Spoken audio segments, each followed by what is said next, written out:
ప్రజల మనసులతో శృతి కలిపిన scientist doctor R Sridhar, Padmashri 2026.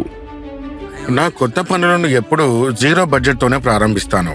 నాకు ఎంతో మంది వ్యక్తులు, అనేక ప్రభుత్వ సంస్థల సహకారం కూడా లభించాయి. చెన్నైలోని తాంబరంలో ఉన్న మద్రాస్ క్రిస్టియన్ కళాశాల ఆసియాలోని ప్రతిష్టాత్మకమైన లిబరల్ ఆర్ట్స్ సంస్థల్లో ఒకటి. డాక్టర్ శ్రీధర్ జీవితంపై గాఢమైన ప్రభావాన్ని చూపింది. ఆయన్ను పెంచిన తాతగారు అక్కడ head of department of Tamil గా ఉన్నారు. చూపులేని అతని మేనమామ అతనితో చేత్తో రాసిన ఒక మ్యాగజైన్ ప్రొడ్యూస్ చేయించారు. అది ప్రసిద్ధ పత్రిక స్వదేశమిత్రంలో పాపులర్ సైన్స్ పై ఒక శీర్షిక రావడానికి దారితీసింది. డాక్టర్ శ్రీధర్ కెమిస్ట్రీలో PhD పూర్తి చేసినప్పుడు ఆయన MCCలో ప్రొఫెసర్ కావాలని ఆశించారు. దురదృష్టవశాత్తు అది జరగలేదు. ఆల్ ఇండియా రేడియోలో ఒక అవకాశం వచ్చింది. అప్పటికే నేను సైన్స్ గురించి వార్తాపత్రికలు, మ్యాగజైన్లలో రాసి ఉండటం ఉపయోగపడింది. దాంతో నేను ఆల్ ఇండియా రేడియో నెట్వర్క్ మొదటి సైన్స్ రిపోర్టర్గా ఎన్నికయ్యాను. డాక్టర్ శ్రీధర్ తర్వాతి 23 ఏళ్లు ఆల్ ఇండియా రేడియోతో చెన్నై, కోయంబత్తూర్, తర్వాత ఢిల్లీలో గడిపారు. డాక్టర్ శ్రీధర్ ఎల్లప్పుడూ సైన్స్ ఫెస్టివల్స్, సమ్మేళనాలు నిర్వహించేవారు. దీన్ని విద్య కోసం ఉపయోగించేవారు. రేడియో పరస్పర చర్యలతో భాగస్వామ్యంతో ఉండాలనే తన నమ్మకాన్ని అనుసరించారు. ఇది ఒక కొత్త దిశను సూచించింది. 1991లో డిపార్ట్మెంట్ ఆఫ్ సైన్స్ అండ్ టెక్నాలజీతో కలిసి ఆయన పిల్లల కోసం 18 భాషల్లో విజ్ఞాన్ విధి కార్యక్రమాల శ్రేణిని ప్రారంభించారు. రామాయణం, మహాభారతం వంటివి టెలివిజన్లో ఏళ్ల తరబడి వచ్చినప్పుడు రేడియో ధారావాహిక ఎందుకు సాధ్యం కాదు? The story of man, Manav కా వికాస్ అనే రేడియో కార్యక్రమం రూపొందించబడింది. ఇది పిల్లల కోసం రేడియోలో ప్రపంచంలోనే సుదీర్ఘకాలం నడిచిన సైన్స్ సీరియల్.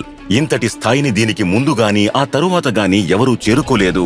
దూరదర్శన్ మరియు ఇందిరాగాంధీ నేషనల్ ఓపెన్ యూనివర్సిటీతో పనిచేసిన కాలంలో జ్ఞాన్ దర్శన్ ఛానల్ ను ప్రారంభించిన డాక్టర్ శ్రీధర్ ఆ తరువాత చెన్నైలోని అన్నా యూనివర్సిటీకి చేరుకున్నారు.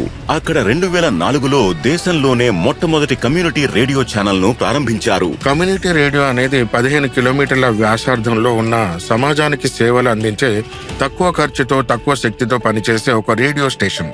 ఇది 10 అడుగుల పొడవు, 10 అడుగుల వెడల్పు ఉన్న స్టూడియోలో ఏర్పాటు చేయొచ్చు. ఇది ప్రజల కోసం, ప్రజల చేత నడపబడుతుంది. కమ్యూనిటీ రేడియో 550కి పైగా ప్రాంతాలకు విస్తరించింది.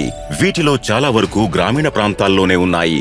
దేశంలో ఫాదర్ ఆఫ్ కమ్యూనిటీ రేడియోగా కీర్తించబడుతున్నారు. డిజిటల్ రేడియో, మోండియాల్ వంటి టెక్నాలజీలు సమర్థవంతమైన బహుముఖ పరిష్కారాన్ని అందిస్తాయని, వీటిని పెద్ద ఎత్తున స్వీకరించాలని డాక్టర్ శ్రీధర్ అభిప్రాయపడ్డారు. డిజిటల్తో రేడియోకు ఇప్పుడు దృశ్య రూపాన్ని జోడించవచ్చు.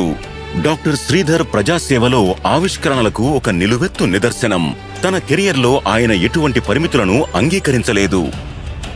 కమ్యూనిటీ రేడియోకు పెట్టుబడి చాలా తక్కువ.